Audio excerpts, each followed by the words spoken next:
It really starts with being there for the person and being there an advocate for the family, for the guardian, for, what do they want to see for their son, their daughter, their brother, sister? What does the person want? And how are we going to work towards that?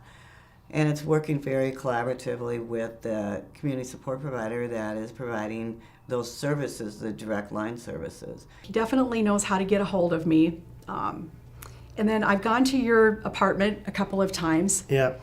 And then also to where he works. And Brian's really busy. I'm very respectful of his time because he doesn't stop working when we're talking. Yeah, your fingers are really fast on those strings. But I don't know. I mean, we've talked about it. You feel comfortable if there's something going on, you're gonna talk to me about it. Yep. So, but I don't know. You're pretty happy with what's going on. When people are looking for additional help within their lives, they are looking for a point of contact where they can come to someone with questions or come to someone with the answers. And the role of a case manager pretty much in the essence is that. They're looking at the services that are offered and could be provided for the person. And then the fun part of being a case manager is finding out about that person and what type of services they need and they want in their lives, because they don't all fit into that box of what a service could be. And so just trying to be creative and work for the person at what works best for their lives. They help me out with my programs, my procedures, my PCT goals, my rights and my restrictions.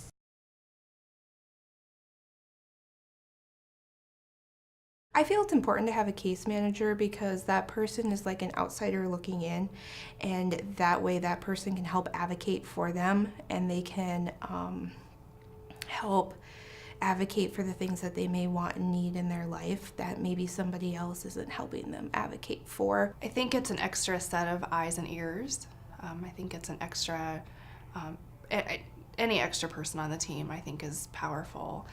But I think it helps with health and safety, and it also empowers people to have more choice, especially the conflict-free piece. At first I wasn't sure when South Dakota had the mandated changes. I wasn't so sure, and now I really see the difference just because the conflict-free case management piece is just so much more objective. That individual needs a voice outside their provider, outside their guardian.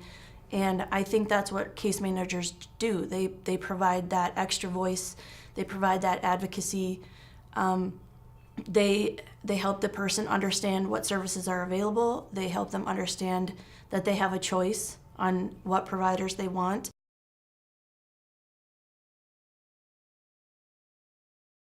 Well, I went to law school, graduated, and just kind of felt like law wasn't really where I wanted to be. I'm not a competitive person by nature. I'm much more of a consensus builder and a kind of a team player. And I happened to have the opportunity to work for a provider because I drove by their sign one day and saw their mission on the front of it and said, that is what I want to do.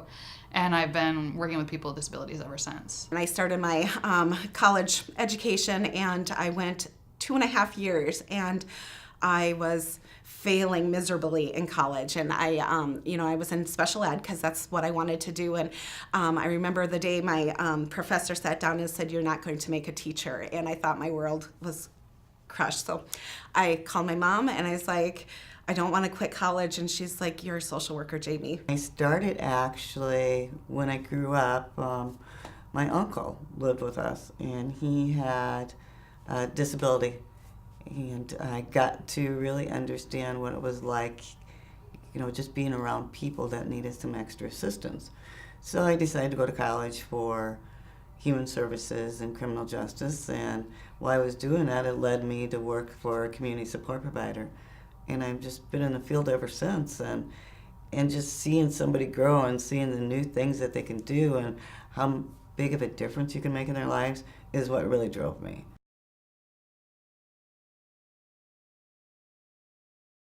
I really searched for agencies that kind of had the same vision and the same mission that I did. At the last agency, our mission was to work with people and help them to reach their highest potential of personal success. And when I read the mission of Benchmark, that's the last sentence, is that, living independently, being in the community, and reaching their maximum potential. So that first off was like, well, good. I'm going from one excellent agency to another one that shares my vision. This is a brand new venture in South Dakota, and because I know what kind of a profound impact this is going to have on people, it was very clear to me early on that Benchmark really wanted to come in and do an excellent job and be kind of the leader in this new venture, and that was appealing to me because I wanted to be part of making change for people.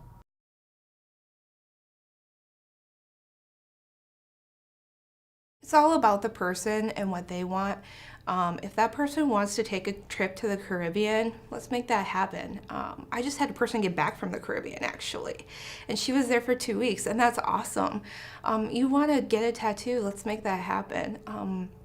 It's all about what you want to do in life and what are your goals and aspirations in life. Bringing person-centered services to South Dakota was a milestone that really needed to happen, and it did. And South Dakota jumped on board with it, and we are seeing a major change now.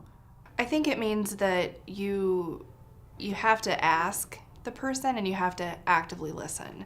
I think there's a huge difference between asking and actively listening versus asking and not truly listening to the response. I think it just means focusing on the person and what they want, not what we want for them or what they're used to saying to a group of people.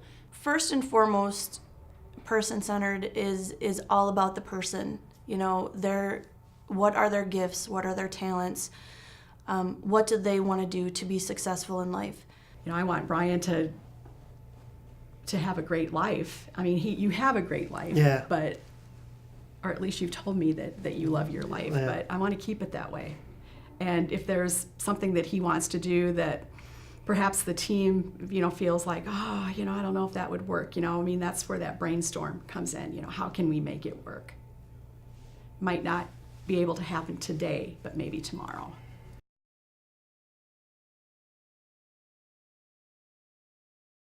One person that I can think of, I asked her, I said, well, what's one thing in your life that's not happening that you would really like to happen? What's really important to you? And, just try to get to know her. And she said, well, I really want a cat. And at first I was like, well, she just uses sign language to communicate. She has an electric wheelchair, per the policy, staff don't help with caring for the animals. It was really like, well, we're gonna have some barriers here, but. So I, went back and asked for the agency's policy, asked for her, lease information, her apartment policy, and we were able to, pull things together. And now she has a self-cleaning cat box and the kitty litter, or the food and the water, and then her cleaning lady comes every 2 weeks and changes, when she cleans her apartment, she changes all that out for her. And what's really cool is she has a laser light. And she's taken on this responsibility to every night she puts the cat to bed. And she's putting the cat in a room so the cat is not gonna bother staff, not gonna get out in the hallway, with a laser light, guides the cat into the bedroom. And she's so proud of it. And and she's sent me a couple texts recently that just says, thanks for making this happen. This interview. Sarah is a very quiet and reserved person typically, and I would say in the last couple of years that's one of the things we've been working on, is getting her to express herself more and come out and talk to people more and say what she needs. And I know she's quick to say that she thinks that I've helped her get a lot of the things that she's wanted in the last couple of years, but the reality is she's just done what she's needed to do, and just kind of empowered herself, and all I pretty much do is tell the team we need to do it. She just shows everyone she can. So that's been kind of amazing to see. My greatest joy was I worked with a gentleman for about 3 years on getting his driver's license. And we would study the book, and we went to practice online testing. And then we went to the actual DMV and tested. Well, it's $20 every time, or you get 3 tries or whatever. And we did that literally for 3 years. And finally, I just wrote all the questions down on paper, all the answers, and we just studied that over and over, and he finally got the license. And I know I was way more excited than he was. One of my special friends from back when I worked for a provider was born in Vietnam, and I'm lucky enough to be his case manager now. I called his guardian the day I got the job and said, in case you don't have anybody for him, I really want to work with him. And so got to be his case manager. And his dream and his family's dream is for him to become a citizen. He has a permanent resident card, but he wants to be a citizen. And so with my background, I'm uniquely qualified to pull that off for him. So that's my goal this year. And there will be no small amount of tears from a lot of people if that gets to happen.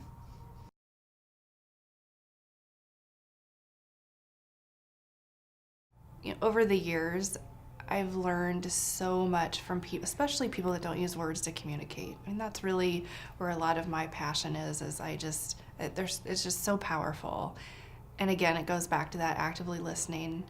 And I think, I always tell my teenage son, at the end of the day, when your head hits your pillow, integrity has to win. And integrity isn't winning, then you need to refocus. And I feel like I'm blessed every day to be able to have a job that allows me to live my life with integrity. And I just truly try to treat people the way I want to be treated. Because I get to help people achieve their dreams and be successful. I mean, what's cooler than that?